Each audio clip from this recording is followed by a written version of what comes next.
valve cover gasket. Yan nga, ugutin mo. Yan boss oh, basa. Basang basa. Spark plug seal, cover gasket. Yan tuyo. Yung kabila, yan tuyo din. Kabila, yan basa. 1 and 4 basa, kaya multiple misfire, power limited. Check natin spark plug. Territory, mga boss. Ayan.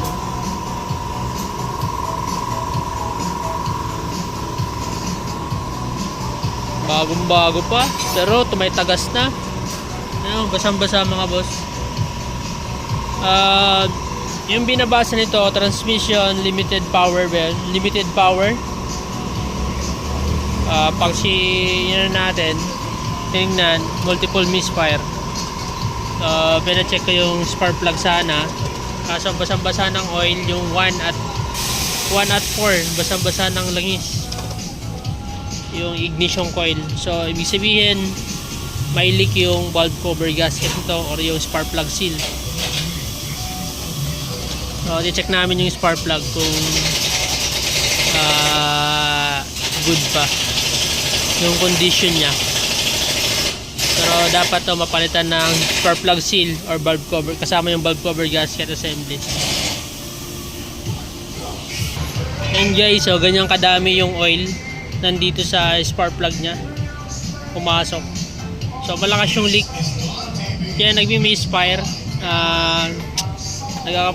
Na umiilaw yung ano niya, yung transmission limited power kasi nagkakaroon ng multiple misfire yung spark plug.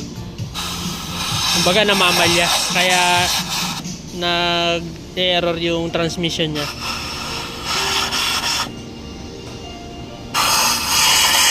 Ford Territory, isang basa ng oil. So subukan namin palitan ng ano yan, valve cover gasket kung meron ng pyesa. I-check muna namin yung spark plug para masabay na.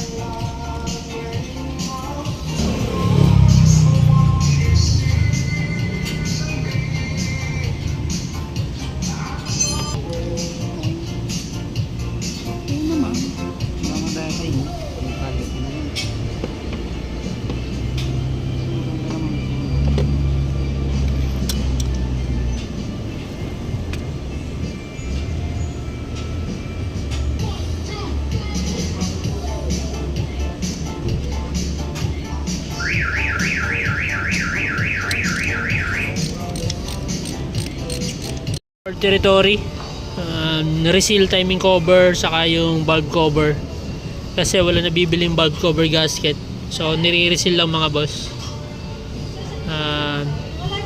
2022 model na Ford Territory.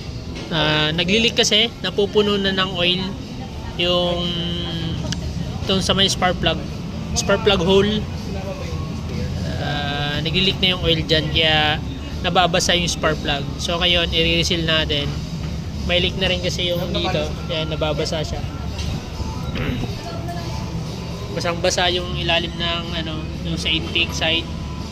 Galing yan dito sa valve cover. So wala kasi itong gasket na nabibili. Ito yung assembly niya na valve cover mga boss. Ito. Kasama yung camshaft. So, magtatanggal talaga ng timing chain. Yan. Yan, tanggal lahat. So, mga 2 days ginagawa. So, re-reseal lang natin yan. After nyan, observation. Yan mga boss. Malamang ito na sakit ng territory sa leak. Nagbabasa ng oil yung spark plug. Kasi ang nipis lang ng sealant niya dito. So pag tumagal, maglilik agad. So magre-reseal lang. Kasi walang nabibiling gasket. Reseal lang yung ginagawa. Sealant. Thank you. Yung nireseal natin na Ford Territory. Yan, unprocess na siya. Pinabalik na lang natin. Reseal na natin yan. Paikot, pati yun dito sa spark plug hole. Yan, de-reseal natin yan. Pati yung timing chain cover kasi may leak. So maya maya lang tapos na to. Update kayo maya maya pag nabuo na natin. Yan na, binubuo na namin yan. Yan mga boss.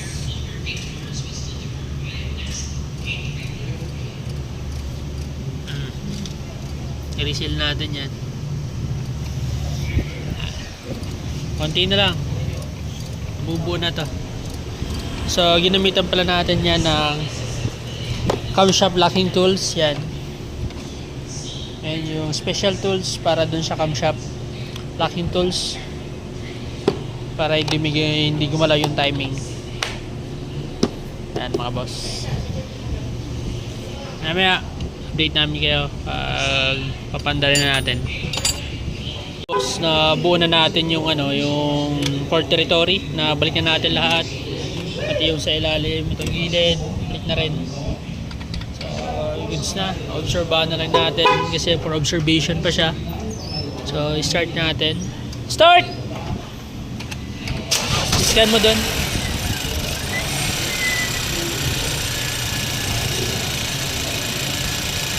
Ay mga boss, sama na siya.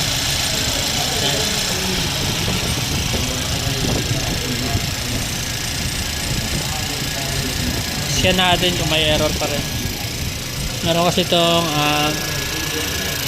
tawag doon multiple misfire dahil dun sa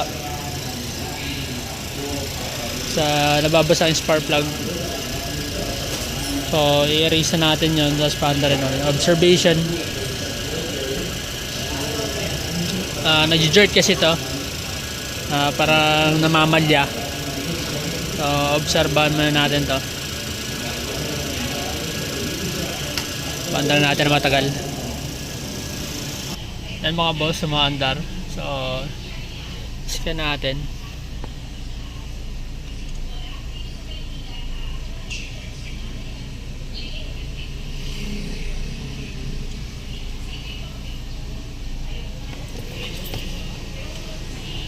Yung odometer pala mga boss is 46,261.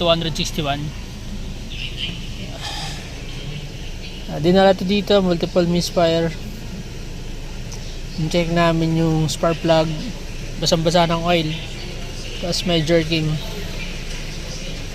So yung yung first procedure mga boss, nireseal muna namin para hindi mabasa ng langis yung spark plug hole, pati yung spark plug. So yun muna yung first procedure. Kung meron man papalitan, after na siguro gawin, pero sana wala naman na. Nagpalit lang pala kami ng spark plug saka nag-reseal.